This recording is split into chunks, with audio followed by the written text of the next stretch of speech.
So I just thought I'd do a bit of a fact check on survival Russia and settle the argument once and for all about whether buckwheat tastes like bottom or it's awesome. So yeah, it's an exciting time. We've received a parcel from the Russian shop, and we've also received another parcel as well with the caviar and the pates and all that sort of thing. But here's the main one, and it's the buckwheat parcel. So originally what happened was we tried some buckwheat a few years ago, and it was raw buckwheat, just green stuff, and it wasn't fantastic. I didn't really like it much, but we tried some the other day and we toasted it in the oven, and it wasn't too bad at all. So now we've bought some genuine toasted stuff, and we're going to do a bit of a fact check on survival Russia to see whether the pig meat, the Suppa soup and the buckwheat are really awesome, or whether survival Russ is just blowing out his backside. So stay tuned.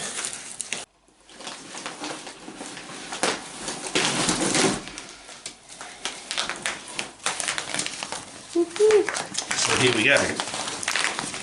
12.5 kilograms of genuine, was it Ukrainian or Russian?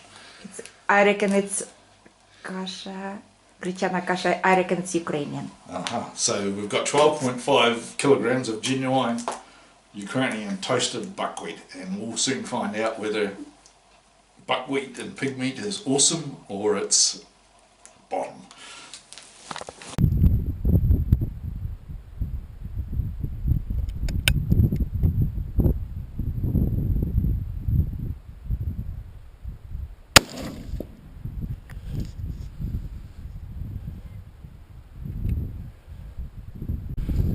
I wish I wore my gumboots.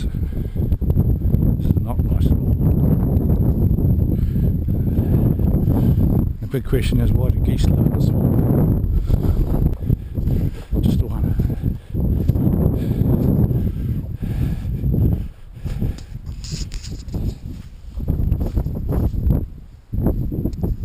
Oh, right through the breast, mate.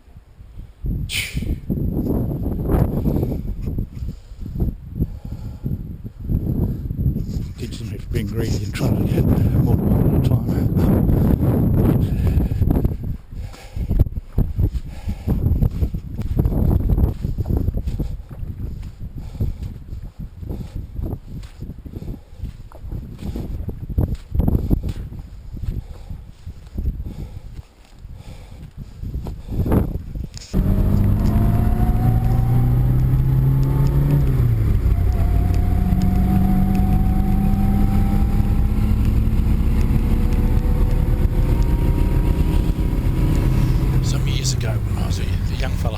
Starting out hunting, I was struggling to shoot any deer, and I pressed an uncle of mine who was a hunter for somewhere now for some advice on deer hunting. I thought I was going to get some good advice, like always hunt into the wind or something like that, but the only piece of advice he actually gave me was learn how to eat rice. And at the time I thought it was a bit flippant what he had said, but the time I spent in the bush I realised that ability to travel light, eat light, and eat the right sort of food was actually quite important. And that's sort of why I'm interested in buckwheat, because eating rice 5 days a week can be a bit boring for the week or something. So I'm interested in buckwheat because it fits all the criteria for survival outdoors food. It's light, it's nutritious, easy to digest, easy on the stomach. So back in the day I used to just take a kilo of rice. By the end of the week you usually fishing it out of your dirty old socks at the bottom of the pack or something. But yeah, it could last you a while, a kilo of rice. Some packets of soup, so it could last you for a whole week. So yeah, so that's why I've sort of half my interest in it. It's a bit of a difference.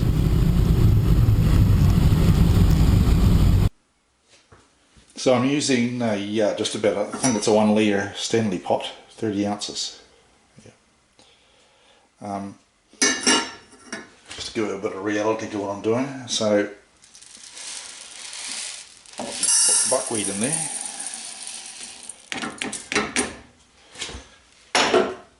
And this is a container I was carrying the buckwheat in, and it came up to about there. So Lars's recipe was twice the amount of water plus the same one more lot for the soup as well. Mix that. So,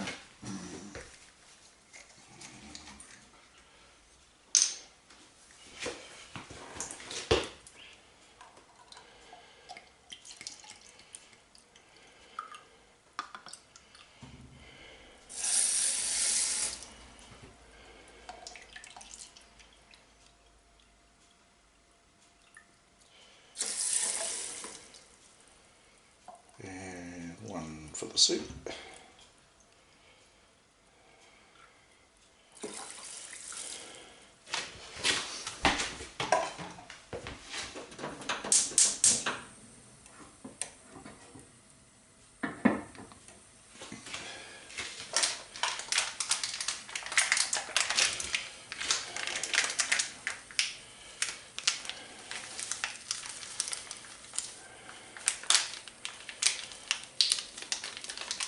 Okay, I've made a mess, I'm going to get in trouble. I'm not actually allowed to use the kitchen at home very much, but my wife's at work, so yeah. Give that a stir around.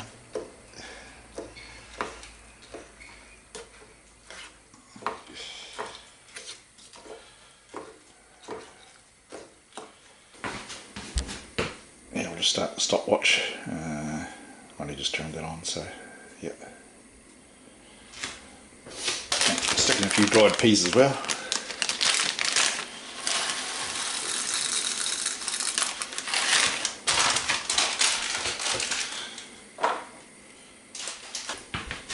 And that's some garlic and dried onions.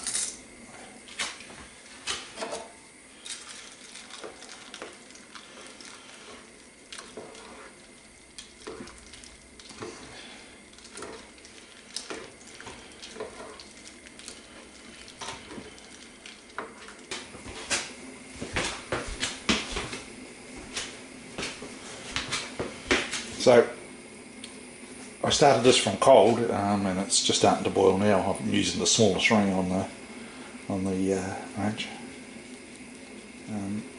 So we'll probably give it about another 7 or 8 minutes, just on simmer. Going to use the whole sausage in this. It's probably a bit much, but yeah, it's spicy too, so I'm not sure I'm going to ruin things.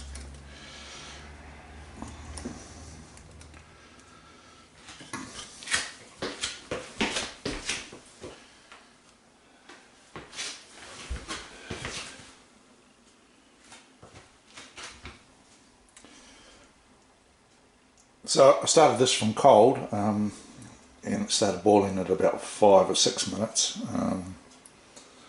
It's been simmering away, and it's just starting to thicken up nicely now. And I think I'll give it about another 2 or 3 minutes, and it'll be about right.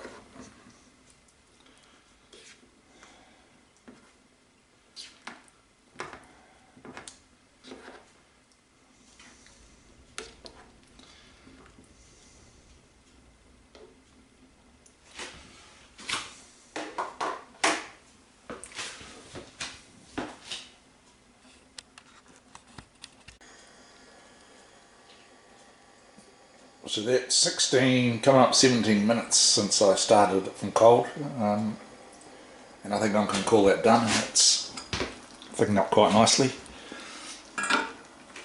It's looking good.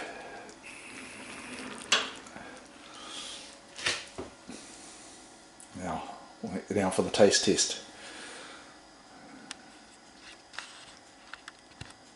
So I'll put it on a plate so you can get a better idea of how much food there is in that pot.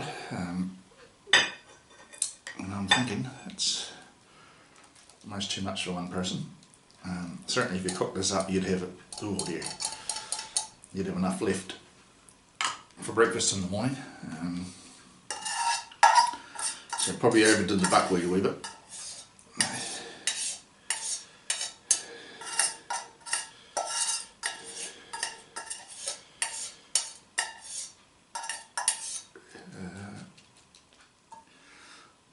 Yeah. Bon appetit, and I'll let you know what I think of it.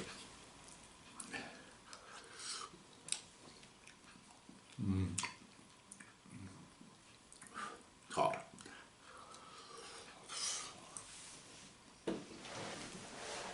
Okay, so I'm back with a glass of water.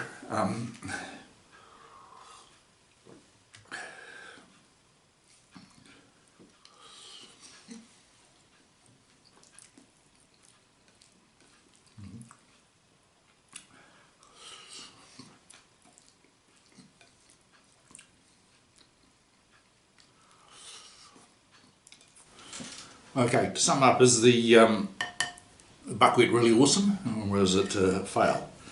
Well, for me it's really awesome in a number of ways, not just the taste. I quite enjoy the nutty taste of it, as opposed to rice, which is quite bland, generally. You know, rice will take on whatever you put it with it, whereas even in this meal I use this fairly spicy sausage. You can still taste the buckwheat over top of it. So apart from the flavour, it's a winner as well, I think, because if you can see this jar here, I filled it up to about there with buckwheat, and it's for reference, it's 150 mils or 150 gram jar, so you get some idea of how much I used. And water wise, I probably used about maybe 500, 400 mils. So it's lightweight. You know, potentially you could have an evening meal for a whole week and it'll probably weigh well less than a kilo. Yeah, it's economic on the water, which is quite important sometimes. It's nutritious. Yeah, and you know, sometimes when you're out, you know, you don't have the opportunity to build a big fire, so you might just might be pouring with rain and you might be cooking just in the vestibule of your tent or something. So it's you can prepare it like that, and the beauty of it is it's a one pot meal, and the pot cleans up pretty easy. There's no frying involved. Yeah. So that's probably pretty much all I've got to say about that. I think yeah, buckwheat is a pass, and Survival Russia is on the ball with this one. I think it is a truly awesome all-round food. The other thing about buckwheat is, I've done a bit of research on it. Coming from an agricultural background, I found it quite interesting that it grows in quite poor soil. And so for you preppers out there who are concerned about the day the messy stuff hits the fan, could be a crop to keep in mind. Maybe store up some buckwheat seeds. Yeah. Yep, that's about all I've got to say. It'd be worthwhile trying it. Maybe get an idea of the taste before you rely on it for your week's worth of eating when you're away out hiking or something. But certainly, if you can, if you like the taste of it, I think it's a certain winner. Yep, that's about all. Bon appetit.